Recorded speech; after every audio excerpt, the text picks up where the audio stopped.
We're staying with retro games for this week as I move backwards a bit to the NES. This time I'm checking out Zen Intergalactic Ninja from Konami. Yet another game that was based on a comic. Konami did that a lot, with games like Teenage Mutant Ninja Turtles, Bucky O'Hare, and... oh, okay, that's all I can think of now. I could add in cartoons like Tiny Toons, but let's not dwell on my lack of information. Instead, back to Zen. He's some sort of intergalactic ninja, which you've probably already figured out by the title alone. It's one of those eco-friendly heroes, as he's some dude trained in martial arts that's trying to help out Earth to defeat some sort of generically named villain named Lord Contaminus. This bad guy is just attempting to destroy Earth with sludge, acid, and all sort of stuff that would make the environmentalists shit their pants. So you play as Zen, and once the game begins, you have a choice between 4 stages. All of them are vastly different in terms of gameplay. The best way to sum it up is to think of Battletoads. Every level was slightly different, so you never know what you're going to get into next. It's pretty much the same thing in Zen. I'll explain each level a bit more in depth, so if you play the game, you'll know what you're getting into. The first stage is a toxic factory. Zen plants a few bombs and then is tasked with evacuating. This stage takes place in an isometric view, so it can be a bit tricky to navigate some of the more difficult platforming sections. At least in this stage, you can follow Zen's shadow so that you know where to land. There aren't a ton of enemies, and is more geared towards platforming. Although you do have a bit of leeway with the time, you do have to keep moving, especially since there's a boss at the end. In addition, there's a tricky area where a net pushes you back and the ceiling drops on you, instantly killing you. You have to push the net back so that you hide in that small little pocket. This happens a handful of times, and the net will eventually go away, allowing you to progress on.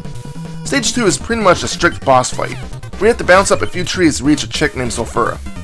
Seems like they were really grasping at straws for the names of the villains. Anyway, as you're fighting the bitch, you have to smack flowers to make sure that at least one of them is fully bloomed. The acid rain keeps going, and if you don't save at least one flower, your life will eventually drain, at least according to what I've read. I'm not sure how true that is. In any case, like the majority of the bosses, it's best just to run up to them and just smash the B button to attack and hope you do more damage than she does. Stage 3 is an offshore oil rig, at least according to the game. This one is more like your standard platformer, in which you whack oil creatures, dodge fireballs, and pick up fire extinguishers to save firemen that were trapped by flames. Once you clear all of the innocents from danger, you have to climb the tower in the top right portion of the level and defeat a boss. This stage is probably the easiest of the starting 4. The final level in the opening 4 would be a favorite of Donkey Kong. It's a minecart stage. Once again, we're in an isometric view. There's a few jumps that will need to be cleared, and timing needs to be absolutely perfect. There are a few hazards that need to be cleared, like rocks or spiked walls, although the spiked walls eventually give you indestructible pieces that require you to leap over them, and these are even harder to dodge than the flat-out pits.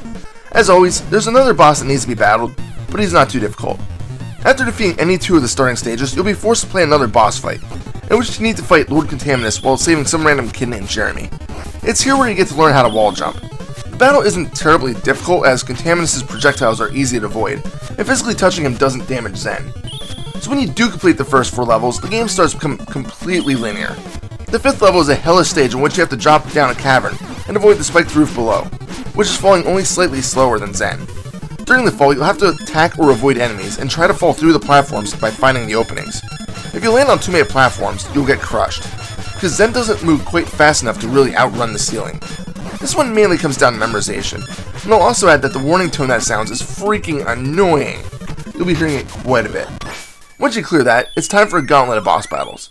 The first is a creature that pops out of the toxic looking water that spits out acidic saliva or little things. I don't even know what they're supposed to be. Its attack depends on how far away the creature is when it surfaces. Smacking the beast on its nose prevents it from attacking and forces it to retreat. If you're patient, this battle is ridiculously easy. After this is a boss battle against a clone of Zen. This dude's a bitch because he can fully heal 2 times. You do not want to go toe-to-toe with Evil Zen, as he'll just kick your ass. If you physically touch the Evil Zen, they'll both be teleported away, and when reappearing, both will be blue, so you won't be completely sure on who's who. The easiest way to defeat this guy is to give yourself some distance and use your stick to throw it around. After this, you reach Lord Contaminus and its 2 forms. Form 1 is stupidly easy, and Form 2 isn't much harder, which is really disappointing. Form 2 is just a bit trickier because you have to make sure that the bastard doesn't destroy the world. So now that you have the rundown of the entire game, let me talk about the bonus stages you can play. Both of them are identical, and are played after clearing the first and third stage. It only involves moving Zen between 3 sections and smacking garbage into a furnace. If you can manage to destroy all pieces of one type, you get a reward, including points, a bonus healing item, an extra life, a shield, or a life upgrade. This is the only way in the game to get the life upgrade, so if you mess these up, you're going to be finishing the game with less than the maximum life meter. I did, so this increase isn't mandatory. It's a shame you don't play this minigame more, since it's only in the 2 of the earlier stages, it doesn't feel spread out enough. So let me talk about the controls for a short while. They do feel a bit stiff, which seems to be pretty unusual for an NES Konami game. I swear it's another one of those games that, just because I press A to jump, Zen won't necessarily jump. Same goes with attacking, although most of the times when you're swinging Zen's stick, you can feel free just to mash B. If you hold the direction and press B, Zen will stab his staff, which gives you more range at the expense of speed. Eventually, you'll figure out that you can hold the staff out and swing it around, which comes in handy against the evil Zen. Some other bosses are vulnerable to this, but for the most part, mashing B can be used, which renders most of the boss fights just an affair on who can do more damage faster. Not exactly the best design for a boss battle, in my humble opinion. Zen Intergalactic Ninja decides to jump on the short but difficult bandwagon. The game could probably be completed in about a half an hour, which is really disappointing considering that most of the stages are complete in just a matter of minutes. And that doesn't even include the final 3 or 4 stages, in which are just freaking boss fights.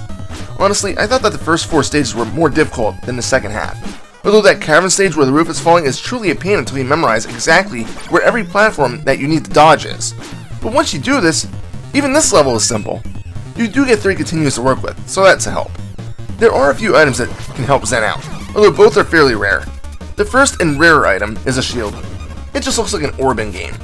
Once you collect this, 3 spinning spheres will orbit Zen, rendering the next 3 hits harmless. The other item, which is typically found once in every stage, is a healing item. It's the only way to restore your life, other than completing stages. By pressing select, Zen meditates, completely healing him. It's best saved for boss fights, and especially on later battles. Both of these items carry over between levels, so stacking up the healing items is a really good idea. Typical for Konami, the graphics and music are phenomenal. I'm not sure I really need to say more on this subject. I'm sure you can see and hear the game for yourself, right? So with that, I'm done. Zen Intergalactic Ninja isn't a horrible game by any stretch of the imagination, but I feel that it's not Konami's best. It feels a bit on the short side. And it also seems like they decided to get lazy for the second half of the game. Boss gauntlets aren't a bad thing, but shouldn't take up half of the game. The boss battles also feel a bit uninspired, since button mashing typically does the trick. At least the game gives you multiple styles of play in the first few levels, similar to Battletoads, and that makes it more unique. It's definitely a fun game, but it probably won't be a game you come back to often. I know it won't be for me. Final score? 8 out of 10. This is Reaper. Happy fragging.